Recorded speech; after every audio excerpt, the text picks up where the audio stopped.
जननी जन्म सौख्यानां वर्धने कुल संवादां पदवी पूर्व पुण्यानां विद्यते जन्म पत्रिका गजाननं भूत गणादि सेविदं कपित्त जंबो पलसार पक्षितम उमासुदं सोह विनाश कारणं नमामि विघ्नेश्वर पादपंकजम् आदित्याय च सोमाय मंगलाय बुधाय च गुरु शुक्र शनिभ्यश्च राघवे केतवे नमः நவக்கோள்களின் துணை கொண்டு மாதா பிதா குரு துணை கொண்டு உலகெங்கும் வாழக்கூடிய நெக்ஸ்ட் ஜென் நேயர்கள் அனைவருக்கும் வணக்கம். நான் மக்கள் ஜோதிடர் டாக்டர் வி ராஜ்குமார் சிவாச்சாரியார் பேசுகிறேன். எல்லாரும் எப்படி இருக்கீங்க? நலமா இருப்பீங்க நம்புறேன். வாரம் ராசி பலன்கள் நமது சேனல்ல பார்த்துட்டு இருக்கீங்க, ரொம்ப சந்தோஷம். இன்றைய தினம் அதே போல இந்த வார ராசி பலன்ல கிரகங்களுடைய சூழ்நிலைப்படி நமக்கு எப்படி இருக்கு, இனிமேல் நமக்கு எப்படி இருக்கும், என்னென்ன சூழ்நிலைகள் நமக்கு இருக்கு அப்படிங்கிறது எல்லாமே நம்ம தெரிஞ்சுக்க போறோம்.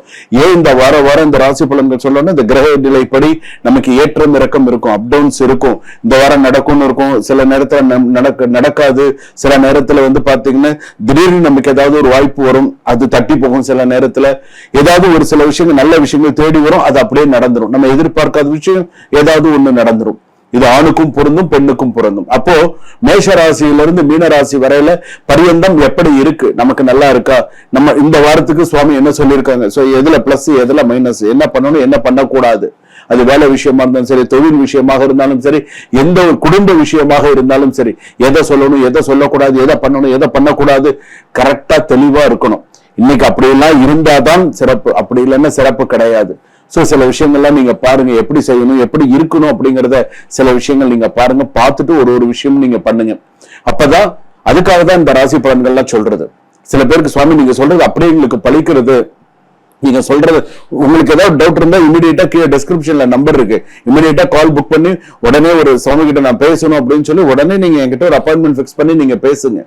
அப்பதான் உங்களுக்கு சில விஷயங்கள் உடனே தெரிய வரும். சரிங்களா? எதை பத்தியும் கவலைப்படாதீங்க, நான் உங்களோட இருக்கேன். அதனாலதான் இன்னைக்கும் பலதரப்பட்ட மக்கள்ங்கிற சொல்றதுனாலதான் மக்கள் ஜோதிடர் அப்படின்னு சொல்றாங்க. அதனால நான் உங்க கூட இருக்கேன். நல்லதோ கெட்டதோ எந்த ஒரு விஷயமா இருந்தாலும் நான் உங்களுக்கு ஒரு வழி காட்டுறேன். அந்த வழியானது தெய்வம், அதாவது இது இப்படி பண்ணுங்க, இது செய்தால் உங்களுக்கு சிறப்பு அப்படிங்கிறது ஒரு வழிகாட்டுதல் தான் நான். ஆனா அந்த இறைவனுடைய ஆசீர்வாதத்தோட நீங்க மேல மேல மேல இன்னும் நீங்க சிறப்பா இருக்கணும், நல்லா இருக்கணும், நீங்க நினைச்சது குறையில்லாம நல்லபடியா இருக்கணும். வாங்க இந்த வார ராசி பலன் பார்ப்போம். 12 ராசிக்கு எப்படி இருக்குன்னு பார்ப்போம். கடைசி வரைக்கும் ஸ்கிப் பண்ணாம பாருங்க, அப்பதான் நடுவுல நான் என்ன சொல்லியிருக்கேன் அப்படிங்கிறதும் தெரிய வரும். கடக ராசி நேயர்களை, குடும்பமே உலகம் என்று நினைப்பவர்கள் இந்த வாரம் குடும்பத்திலிருந்து ஒரு முக்கிய திருப்பம் ஏற்படும். புரிஞ்சுட்டீங்களா? நல்லா புரிஞ்சுக்கோங்க. அதாவது உங்களுடைய குணம் என்ன தெரியுமா? உணர்ச்சி, குடும்ப பாசம், பாதுகாப்பு உணர்வு, நினைவலையை மனதில் வைத்திருக்கும் தன்மை எல்லாமே உண்டு. இஃப் யூ ஆர் 70+, உங்களுடைய உடல்நிலை இந்த வாரத்துல கொஞ்சம் கவனமா பார்த்துக்கோங்க. அதே போல கொஞ்சம் ஹாஸ்பிட்டாலிட்டி இருக்கும், உடல்நிலையை கொஞ்சம் கவனமா பார்த்துக்கிறது நல்லது. வீட்டு பொறுப்புகளுக்கு அலுவலகத்திற்கும் இடையே பேலன்ஸ் தேவை. ரிமோட் டிரான்ஸ்பர் தொடர்பான பேச்சு வரலாம், சோ பாத்துக்கோங்க. அதே போல தொழில் அப்படின்னு எடுத்துக்கிட்டீங்கன்னா food, hospitality, property, home based business வளர்ச்சி பெறலாம், சோ நல்லா இருக்கும். பணம் சம்பந்தப்பட்டது குடும்பத்திற்காக செலவு அதிகரிக்கும். ஒரு நிலுவைத் தொகை வர வாய்ப்பு இருக்கு, ஏதோ ஒரு தொகை உங்களுக்கு வரத்துக்கான வாய்ப்பு இருக்கு.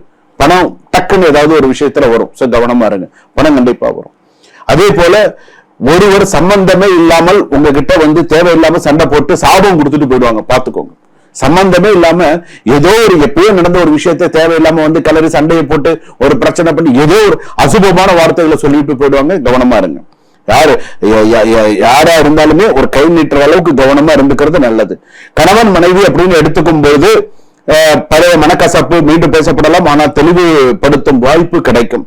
குடும்பத்துல ஒரு முக்கிய முடிவு எடுக்கப்படும். குடும்பத்துல ஏதோ ஒரு டிசிஷன், ஏதோ ஒரு பிரச்சனை ஆனதுக்கு அப்புறம் ஒரு டிசிஷன் எடுக்கக்கூடிய சூழ்நிலை கண்டிப்பா வரும் இந்த வாரம், சோ கவனமா இருங்க.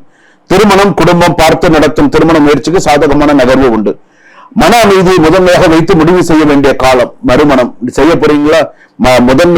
மன அமைதியை, மைண்ட் ஃப்ரீயா இருக்கா, பண்ணலாம்னு தோன்றுதா, அப்ப நீ முடிவு எடுத்து பண்ணு. படிப்பு, மருத்துவம், சைக்காலஜி, பயாலஜி, ஹாஸ்பிட்டாலிட்டி போன்ற துறைகளில் நல்ல துறைகளில் கவனம். சொத்து பாத்தீங்க அப்படின்னு சொத்து தொடர்பான பேச்சுல நல்ல முன்னேற்றம் ஏற்படும். ஒரு கேஸ் நடந்துருக்கா, நல்ல ஒரு முன்னேற்றம் ஏற்படும். குடும்ப பெரியவர்களின் நடுநிலை பேச்சு ஒரு முடிவை உருவாக்கலாம். ஒரு விவாகரத்தானது, ஒரு கவுன்சிலிங் போறீங்க, இல்ல குடும்பத்துல யாராவது முக்கியமான யாராவது ஒரு பெரியவங்க பேசும்பொழுது இந்த விவாகரத்தை திரும்புறதுக்கான வாய்ப்பு உண்டு, சோ பாத்துக்கோங்க. அடுத்ததாக வீட்டு கடன் அல்லது குடும்ப செலவு தொடர்பான திட்டமிடல் மிக முக்கியமானது. ஷேர் மார்க்கெட் உணர்ச்சியை வைத்து வாங்குவதற்கு பதிலாக ரிஸ்க் லிமிட் வைத்து வைத்துக் கொள்ளவும் அப்படின்னு சொல்லியிருக்கு. அதே போல வீட்டில் உள்ள மூத்தோர்களின் வழக்கமான செக்கப்பை தாமதிக்க வேண்டாம். ஒண்ணு செய்யணும்னு நினைச்சீங்களா, ஒரு ஏதாவது டாக்டர் கிட்ட போகணும், ஒரு மூத்தவர்கள் இருக்காங்க, செக்அப் பண்ணணுமா, அதை கரெக்டா சில விஷயங்கள் பண்ணினீங்கன்னா நல்லது. மன அழுத்தத்தில் உணவு தூக்கத்தை புறக்கணிக்காதீர்கள். மன அழுத்தம் அதிகமா இருக்கா, பிரஷர் அதிகமா இருக்கா, கொஞ்சம் யார்கிட்ட மைண்டா கொஞ்சம் ஃப்ரீயா விட்டு பேசுங்க.